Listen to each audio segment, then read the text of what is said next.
You know, this actually wasn't that bad.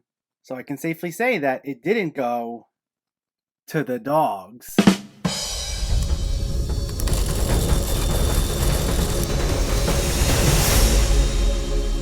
What's going on, everyone? Welcome back to my channel. Today we're talking about a brand new release, Clifford the Big Red Dog. Before we begin, let me know in the comments what your thoughts on this movie were, if you already saw it, or if you were planning on seeing it, and make sure to hit that thumbs up button if you like these reviews, as it helps me out immensely by getting my content out there. And if you're new here, I hope you consider hitting that subscribe button so you can stay up to date with reviews of new releases, older films, hidden gems, and so much more on a near daily basis. But let's jump right into it, and let's talk about Clifford the Big Red Dog. This stars Darby Camp as Emily Elizabeth. When she meets a magical animal rescuer who gives her a little red puppy, she never anticipated waking up to find a giant 10-foot hound in her small New York City apartment. With her single mother away on business, Emily and her fun but impulsive uncle, played by Jack Whitehall, set out on an adventure that takes a bite out of the Big Apple. This just hit both theaters and Paramount Plus, and it's directed by Walt Becker, who previously directed films like Old Dogs, Wild Hogs, and one of the Alvin and the Chipmunks movies. And it's yet another entry in a long line of films that take animated properties and adapt them to a live-action CGI hybrid, like Yogi Bear, the Smurfs, Marmaduke, or the aforementioned Alvin and the Chipmunks. And normally, those all share similar elements, including an emphasis on pratfalls, childish slapstick humor, and a lot of winking and mugging by these CGI creations, all set against a generic storyline involving the live-action characters having to learn a little more about themselves, or set things right with their relationships, or whatever it may be, something along those lines. Now, this does contain some of those elements, with the storyline involving the live-action characters being pretty predictable. But what I noticed was,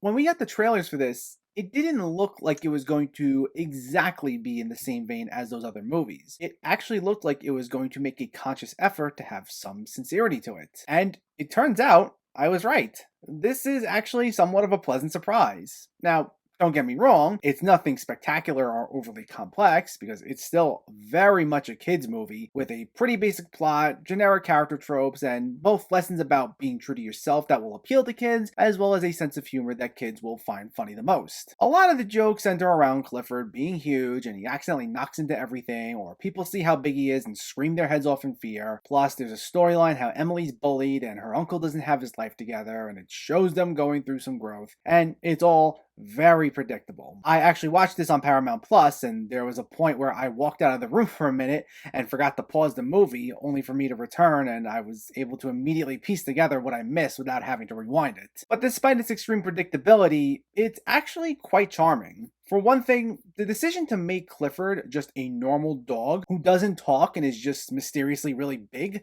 is easily one of the best decisions made here. By doing so, it causes the film to rely more on visual storytelling in order to communicate what makes the relationship between him and Emily compelling, rather than getting these painfully unfunny exchanges with characters mugging at the camera or saying all these stale jokes. They try making Clifford feel like a real dog, so that it has a more relatable edge to it. Now, while I would have preferred if they used a real dog with digital effects to make him big and red, rather than the whole dog just being CGI, as some of the effects did look a bit questionable in some shots, but the film still does a good job at making this relationship enjoyable to see unfold, with it really leaning into its more emotional and heartwarming side. It both, for the most part, avoids cheap laughs and manages to get its point across about the meaning of family and friendship without diving too much into schmaltz. There's a little bit of the usual stuff, like Emily and her uncle needing people on their side and everyone just immediately comes together, but for the most part it doesn't go too hard on the cheesiness. And what also helps are some nice performances by Darby Camp, who was also one of the highlights in the Christmas Chronicles movies, as well as Jack Whitehall. Plus, Tony Hale also pops up as the villain, who's this owner of this biotech company that wants to take Clifford and use him for his own projects. And I actually enjoyed him here.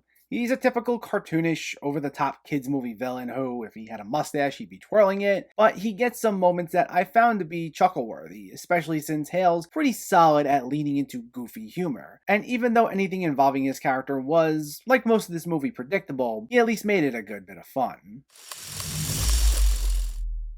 Clifford the Big Red Dog is actually not a bad time overall. In fact, it's one of the better live action CGI hybrid adaptations of animated properties, even though it's far from perfect itself. While kids are definitely the primary demographic, and there's only so much you're going to get out of it if you're not in that target audience, it has a lot of warmth and charm to it, along with a goofy enough sense of humor so that it may even put a smile on the faces of all audiences. Clifford the Big Red Dog gets a 6.5 out of 10. So let me know, did you see Clifford the Big Red Dog, or are you planning to see it, and what were your thoughts? Was this better than you expected, or did it not really work for you? Let me know in the comments below so we can discuss. Also, if you enjoyed this video, please like it and share it, and for more movie reviews and film discussion, please make sure to hit that subscribe button to stay updated. Thanks for watching everyone, and keep having fun with film.